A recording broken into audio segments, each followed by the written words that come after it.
Bonjour et bienvenue sur la chaîne Expansion du réel. Dans cette vidéo, nous allons parler de ce qu'on appelle l'astrologie chinoise, mais qui est appelée Bazi en Chine, soit les 4 piliers. Donc avec Olivier Roy, nous allons découvrir que l'astrologie chinoise est bien plus vaste qu'il n'y paraît, que notre thème astrologique chinois est composé de 4 animaux, qui sont des métaphores, avec des polarités yin et yang, et que les 5 éléments sont tout aussi importants. Alors, Olivia, est-ce que tu peux nous expliquer dans quel contexte les Bazi ont été inventés? Ça fait à peu près combien de temps et comment ça a émergé? Alors, c'est fou depuis tous les temps, parce que ça fait au moins 3 ou 4 millénaires que tous ces arts énergétiques chinois existent. On peut dire qu'au 9e siècle, il y a un érudit nommé Xu Zhiping qui a révolutionné l'astrologie chinoise pendant la dynastie Shang. Et ensuite, cette astrologie, cette science a été déclarée officielle et a même eu son ministère pour le 60e anniversaire du règne de Wang Tse, l'empereur jaune, l'empereur du milieu. Ça correspond à la date de moins 2637 avant Jésus-Christ, donc c'était pas avant-hier. Et cette date de moins 2637 a démarré l'astrologie par le premier binôme, le premier animal qui est le rat de Boyang, Jiatse. Dans la légende, alors on dit que soit Bouddha, soit l'empereur de Jade avaient convoqué les animaux. Il y en a 12 qui sont venus, qui ont répondu à cet appel. Le rat avait dit au chat d'aller dormir, il s'était mis sur le dos du buffle, et quand il est arrivé devant l'empereur, en fait, il a sauté, il s'est présenté à lui, et donc c'est lui qui démarre. Donc il démarre ce zodiaque chinois où il y a le rat de bois yang, ensuite il y a le buffle de bois yin, ensuite il y a le lapin qui est le chat en vietnamien de feu yang, ensuite le dragon de feu yin, etc. Et il y a 12 animaux qui correspondent à 12 secteurs, à 12 énergies. Voilà, déjà, pour camper cette astrologie, ce bestiaire chinois. D'accord. Alors, en Occident, nous connaissons les différents signes chinois et notre signe, c'est souvent censé être celui de l'année. Mais en fait, dans les Bazi, c'est bien plus complexe, car en réalité, nous avons 4 piliers, donc 4 signes, qui déterminent chacun un aspect de notre vie. Est-ce que tu peux nous expliquer un peu ce que sont que ces 4 piliers et à quoi ils correspondent? Oui, alors tout à fait, parce que souvent les gens disent moi je suis singe, moi je suis rat, moi je suis cochon. Ça, c'est l'année dans laquelle ils naissent. Donc quand vous dites ça, vous êtes en train de donner votre âge. Attention. Ensuite, il y a l'année, pour construire un thème, le mois, le jour et l'heure en fonction du lieu de naissance, qui se calcule par rapport au méridien de Greenwich, qui est l'heure zéro.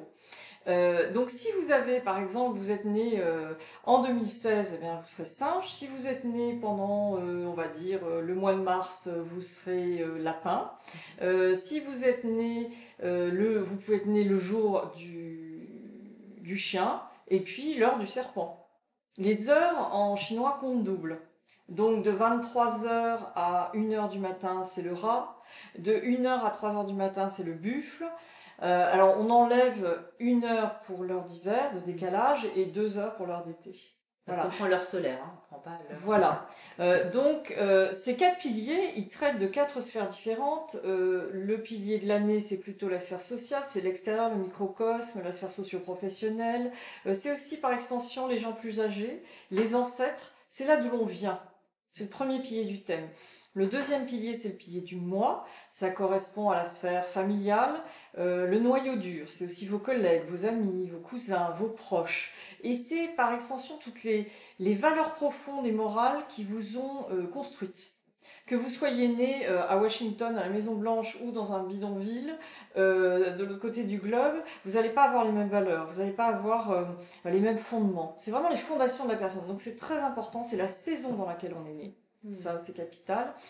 Ensuite, il y a le jour. Le jour, c'est la façon dont la personne voit la vie et par extension, en dessous, le couple, le pilier du couple. C'est la période aussi de 32 à 49 ans. Et puis c'est déjà la sphère plus privée par rapport aux deux premiers piliers. Et pour finir, la sphère de l'heure, c'est les accomplissements, c'est tout ce qui sort de la personne, c'est plus son intimité, sa sexualité, la sphère des enfants et par extension des gens plus jeunes. Est-ce que ces 4 piliers nous parlent de potentialité? Ou de choses que nous allons vivre vraiment? Comment on peut le... Alors, dans le haut, il y a 10 troncs célestes et 12 branches terrestres. Entre ciel et terre, l'homme se positionne. Ce qui est dans les troncs célestes, c'est le ciel, c'est ce qu'on donne à voir aux autres et la manière dont on se manifeste en haut du thème.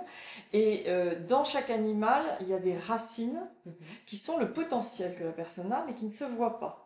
C'est-à-dire que si vous avez par exemple que de l'eau en haut de votre thème, on va se dire que c'est quelqu'un de bavard, un peu de pas très ancré, sérieux, alors qu'au fond, en dessous, la personne peut très bien avoir beaucoup de terre, beaucoup de feu, beaucoup d'autres choses. Vous voyez?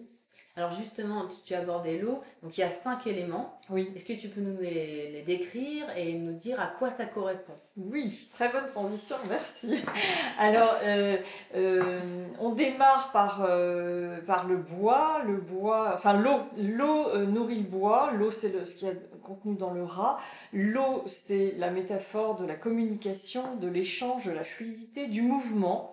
La diplomatie, l'aisance, c'est vraiment l'eau pendant la route de la soie entre les continents, c'est ce qui permettait les échanges, c'est ce qui a ouvert la Chine au reste du monde.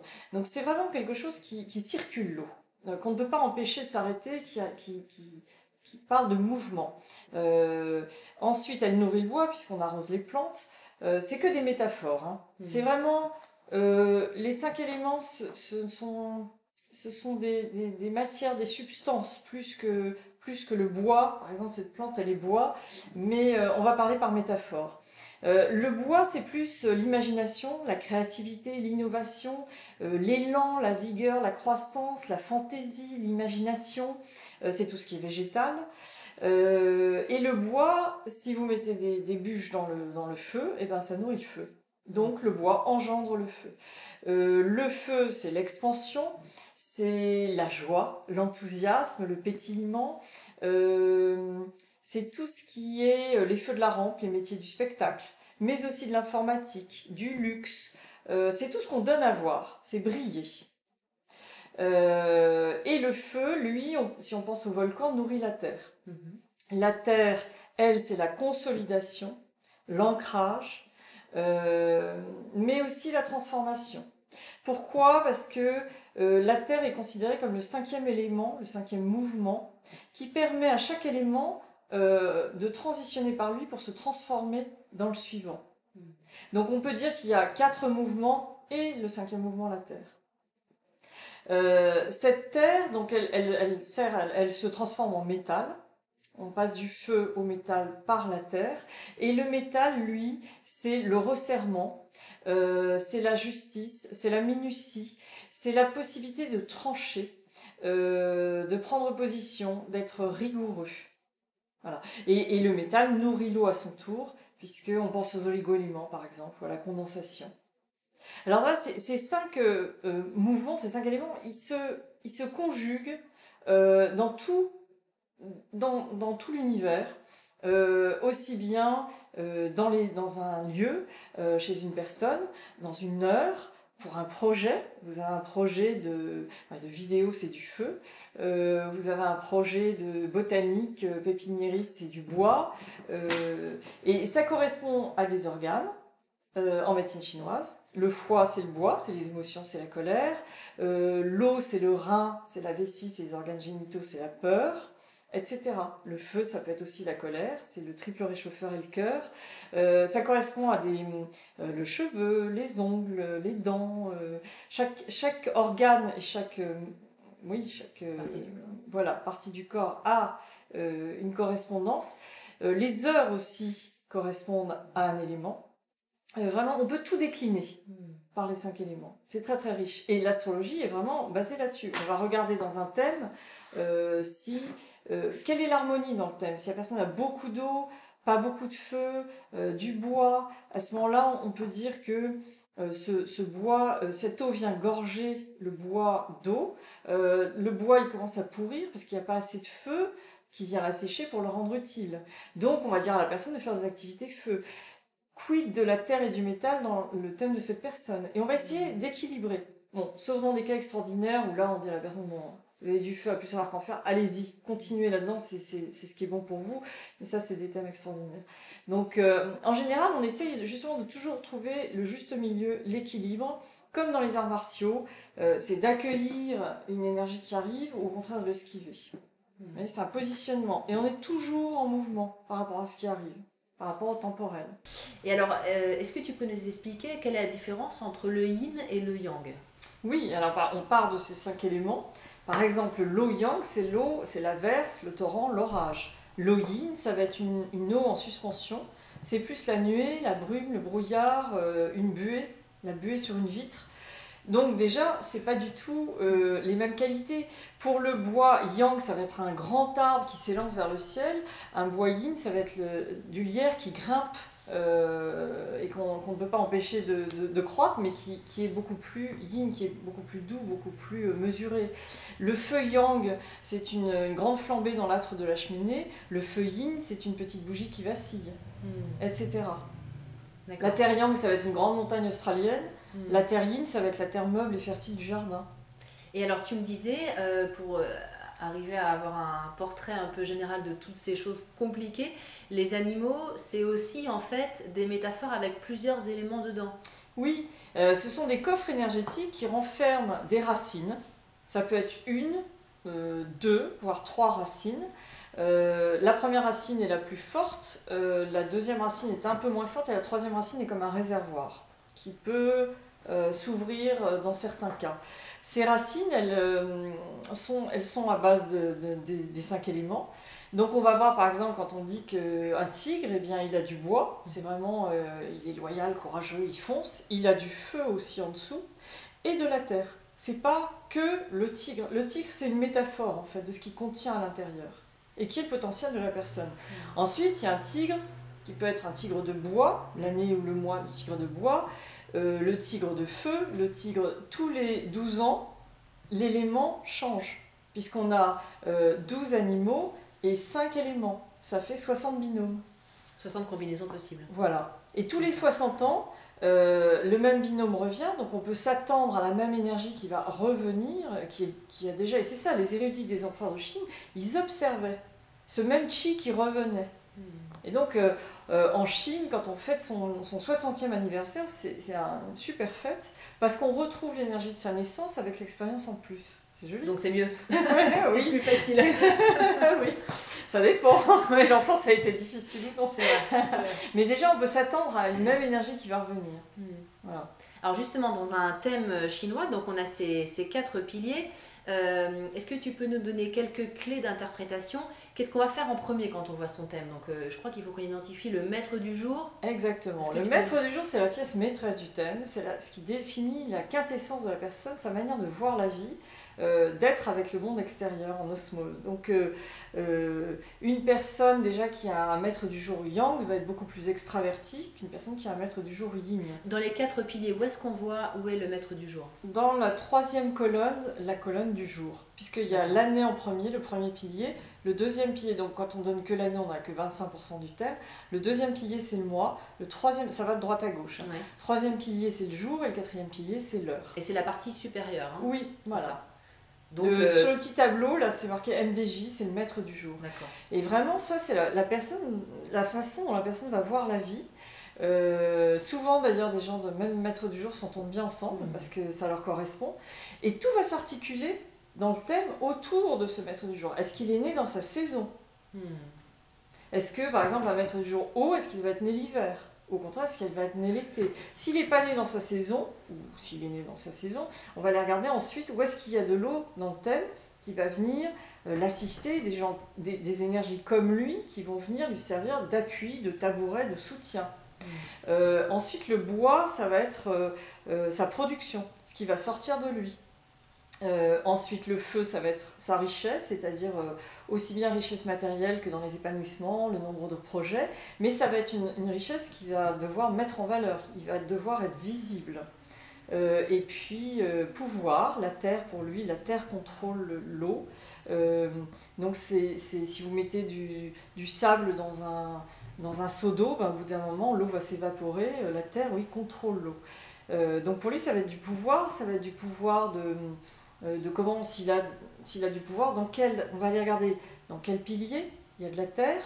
Ça va lui permettre de s'asseoir aussi, d'absorber toute cette eau, s'il a énormément d'eau. Pour quelqu'un qui a un maître du jour haut, hein. Oui, pour quelqu'un qui a un maître du jour haut, au lieu de partir dans les branches, il a énormément d'eau et de bois. Le feu va venir assécher et faire évaporer l'eau et rendre le bois utile en l'asséchant. La terre va lui permettre de trouver des fondations, de se poser et d'être plus ancré. Et le métal viendra nourrir cette eau. Alors s'il en a trop, il ne faut pas trop la nourrir, mais en même temps, il lui permettra de se structurer. C'est toute une question d'affinage, d'équilibrage. Hein. Voilà. Oui, D'accord. c'est trouver le juste équilibre. Alors ensuite, tout change toujours tout le temps. Dans la pensée chinoise, il n'y a qu'une chose qui ne change pas, c'est ça. Donc avec le temporel, il va y avoir des influences. Alors justement, est-ce que tu peux l'expliquer? Donc c'est des décennies, hein, Oui. qu'on appelle Moi j'ai lu des chances de métal. Piliers de chance. Piliers de chance, voilà. Pilier de chance s'appelle le Dayun en termes techniques. Et c'est le pilier qui est à droite du thème de base. C'est une influence temporelle qui va venir ressourcer le thème. Ou au contraire l'affaiblir, ça dépend, ou bloquer, il y aura une combinaison par exemple ou un clash, selon, ça c'est un petit peu technique, mais il va y avoir une énergie qui va venir rencontrer le pilier de la sphère sociale, le pilier de l'année. Cette personne, par exemple, elle va être immobilisée pendant 1 an. Là, c'est l'année du singe en ce moment.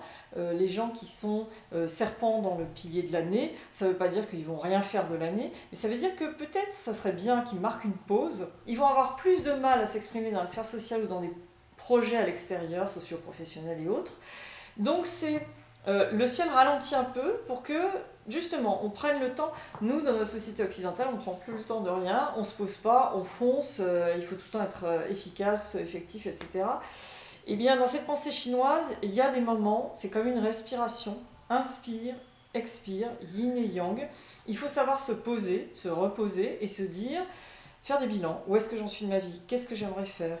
Et ça, la lecture des 4 piliers du destin, c'est comme ça que s'appelle la traduction des Bazi, c'est de pouvoir anticiper une même énergie qui va revenir, on l'a vu, mais aussi d'accueillir ou d'esquiver quelque chose qui va nous être favorable ou pas, ou de connaître ses forces et ses faiblesses. C'est-à-dire, je suis meilleure, j'ai envie. Là, il y avait un jeune homme l'autre jour, adolescent. Est-ce que j'ai envie d'être ingénieur du son ou pépiniériste ? C'est pas la même chose, les deux sont possibles. Et en fonction de son thème et des différentes décennies qui vont naviguer, circuler dans son thème, on peut déjà dire qu'il est plus propice pour lui. Qu'il connaisse ses forces et ses faiblesses. Après, c'est sa décision. C'est ça. C'est pas prédictif. Oui. Hein. Je dis pas aux gens, vous allez rencontrer un grand blond aux yeux verts après-demain. Non, c'est pas.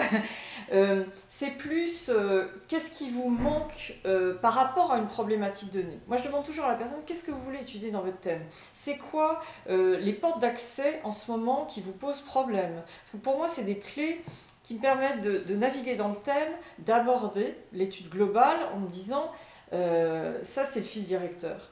Et cette personne elle a tel problème à ce moment-là de sa vie, pourquoi ? Parce qu'il manque d'un élément, parce que c'est très yin.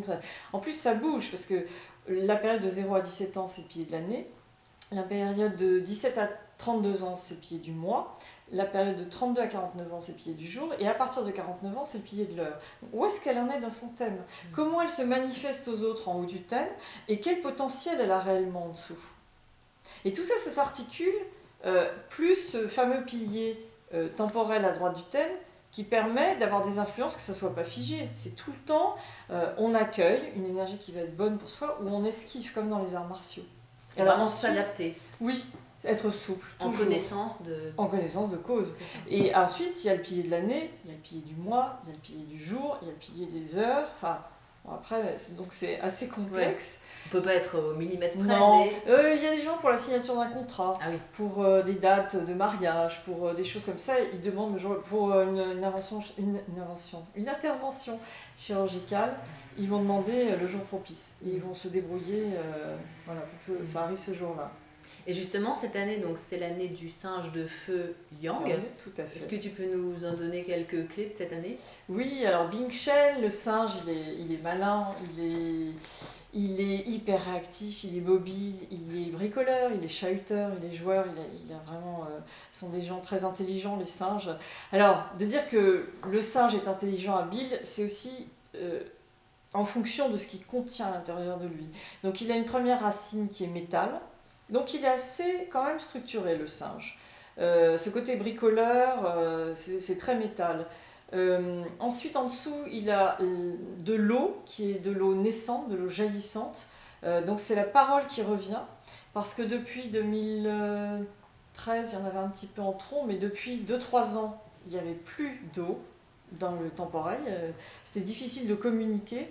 Là, cette année, c'est le bois qui se retire. Ça va être beaucoup moins dans la générosité, beaucoup moins d'empathie envers les autres, puisque le métal revient. Mais par contre, il y a la possibilité d'un nouveau discours qui revient. Il y aura plus, une meilleure communication. Et en dernière racine du singe, il y a de la terre qui permet d'être ancré.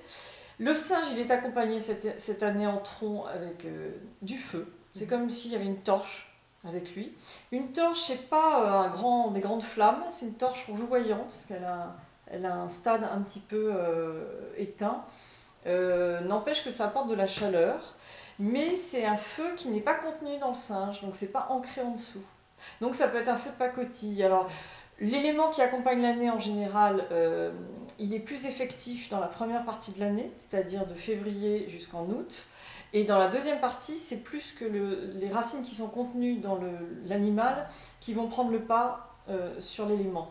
Donc la première partie de l'année, ça peut être un miroir aux alouettes, un feu de pacotille, c'est-à-dire qu'on vous propose des trucs mirifiques.